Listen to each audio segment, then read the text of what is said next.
Today, we're talking about my evaluation of recording 31 podcast episodes and videos in one day. Now, if you want to listen to last week's episode, that's going to give you more information on why I set this up, why I decided to do it, what it looked like. But today, we're going to talk about how I'm evaluating it. And I thought it would be fun to just do this in real time with you.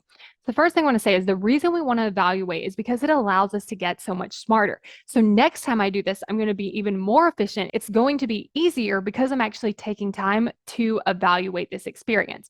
And I also want to start with what worked and what went well before I look at the things that didn't. So the first thing that I would say that went really well is one, me just being open and willing to try something new. The second thing is actually prepping ahead of time. So I told everyone in my family, like, this is what I'm doing. I set up all my drinks ahead of time. I set up my space. I had everything ready to go. I knew that this is what I was doing today. So I was prepping myself in that way. Another thing that worked well was having a free day before this day. So I took yesterday pretty much the entire day off of screens, minus one call that I already decided I was going to do. And that allowed me to really like think, get inspired, feel more creative and well rested for today.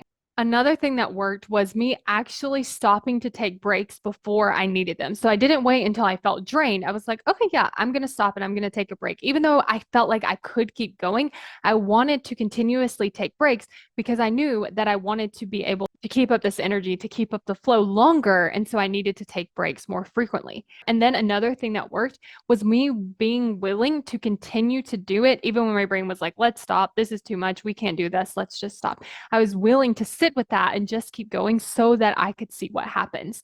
Okay, now let's get on to what didn't work, what didn't go well, what are some things that I want to change. Okay, so the first thing that I would change is I would actually go ahead and have a ton of ideas ready. So one thing that worked for me when I was doing like 4 episodes in 30 minutes was I could just show up and I didn't really have to like plan out what I was going to say because I could easily think of 4 episodes. And that worked for a while today. Like maybe I could get like 8 really easy off the top of my head. But then after that, I would have to stop recording to kind of sit there and like think of the next idea or go through my notebooks and look for ideas. And because of that, it just kind of broke up the flow because I was switching between like coming up with an idea versus just recording.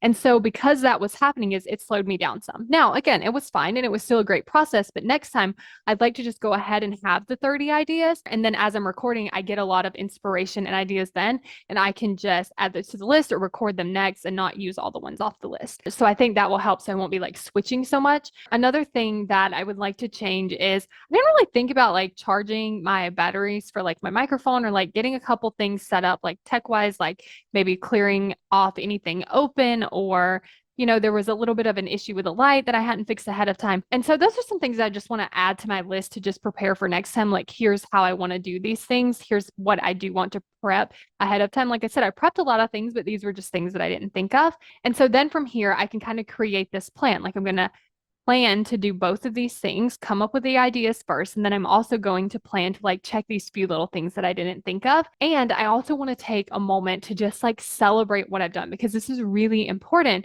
when we're thinking about going after our goals and achieving them and taking that action. So what I would say to myself in this instance is like, yes, I did it. I recorded all these episodes. I learned this new skill of going into that deeper work.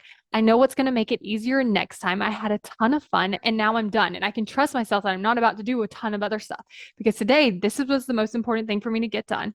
Now I'm going to rest and relax and I'll get to some other stuff tomorrow. And so this is kind of the process that I walk myself through when I'm evaluating things so I can get smarter, so that I can celebrate, so that I can change things for the future so that it makes it easier and I have more fun. Your brain always has a good reason as to why it's not taking action toward your goals. It actually wants to keep you alive, which means it has come up with these strategies to actually make that happen. But unfortunately, those same strategies don't work for changing, creating something new, or achieving your goal. So if you want to learn about the strategies that your brain is actually using right now, then you want to get instant access to this video because we're going to talk about like what is your brain naturally wired to do, how it's not really working for you, and how you can actually start to change that and improve it and make progress so that your brain is more wired to help you take action and achieve your goals. Go to successbykayla.com to sign up and get instant access to that video. And then you're also going to be on my email list. So get ready for some really great emails that are going to help you take action toward your goals now.